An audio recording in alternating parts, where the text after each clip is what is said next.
Hi, I'm Katie, the director of the Shaw Wellness Institute. Right now, things are ever changing and we all have to adapt to these new changes.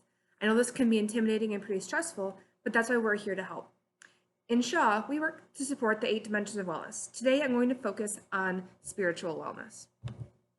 Now, sometimes we think of spiritual wellness and we immediately go to religion, but spiritual wellness really goes beyond our religious beliefs and looks at how we are connected to something greater than ourselves, having a set of values, of principles, morals, and beliefs that provide us with some guidance and direction, particularly with the way that we act. Now, it's important that we're this dimension to take a lot of time to do some self-reflection. Really look at what are your belief systems, what are your values, what are some of these moral decisions that you choose to help you follow. So a few questions that you might want to think about when thinking about your spiritual wellness would be, what gives your life meaning and purpose? What gets you out of bed in the morning? What motivates you to push on, especially during this really challenging time? What gives you hope? How do you get through tough times? Where do you find comfort? Are you tolerant of other people's views about life issues? Do you make attempts to expand your awareness of different ethnic, racial, and religious groups? Do you make time for relaxation in your day? Do your values guide your decisions and actions? Who are you and what is your purpose here?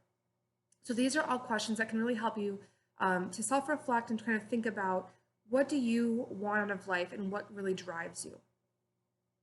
Having a good understanding of spiritual wellness has the power and capacity to make your decisions and choices easier.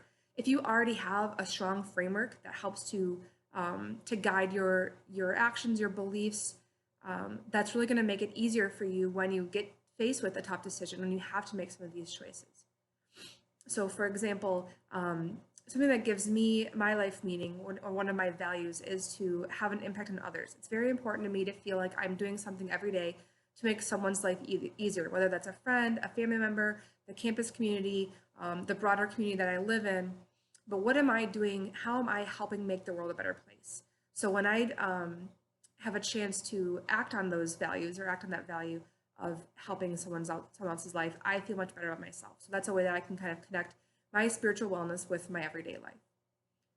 So some ways that we can help to increase our spiritual wellness is really like looking at being positive and optimistic, contributing to society, connecting with others, and feeling that sense of belonging. Again, as I say often, as you hear in our office quite often, practicing self-care, taking care of yourself, making sure that you're doing things every day to reach your values, that you're not doing things that go against your belief system or your value systems. Traveling and experiencing new and peaceful places. Obviously, we can't do that right now, as you know, in that we are all fairly focused on social distancing and staying at home.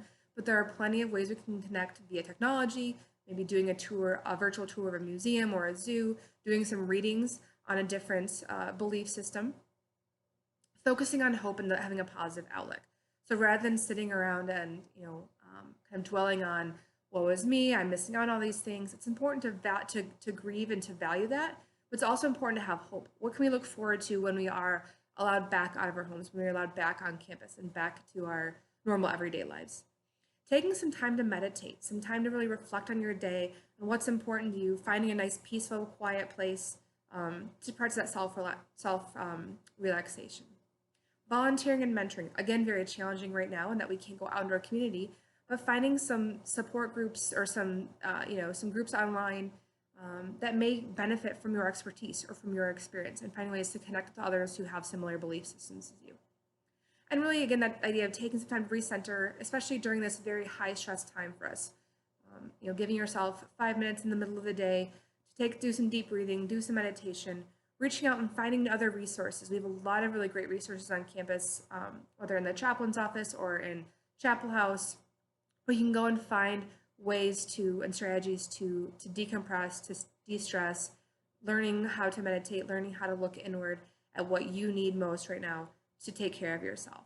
But again, this is a really great time to do some of that self-reflection, some of that extra kind of soul searching that we may not always have time during our normally busy days. So hopefully you can use this time to self-reflect, to look into yourself, into your soul, and think about what matters most to you. Thanks. Have a great day.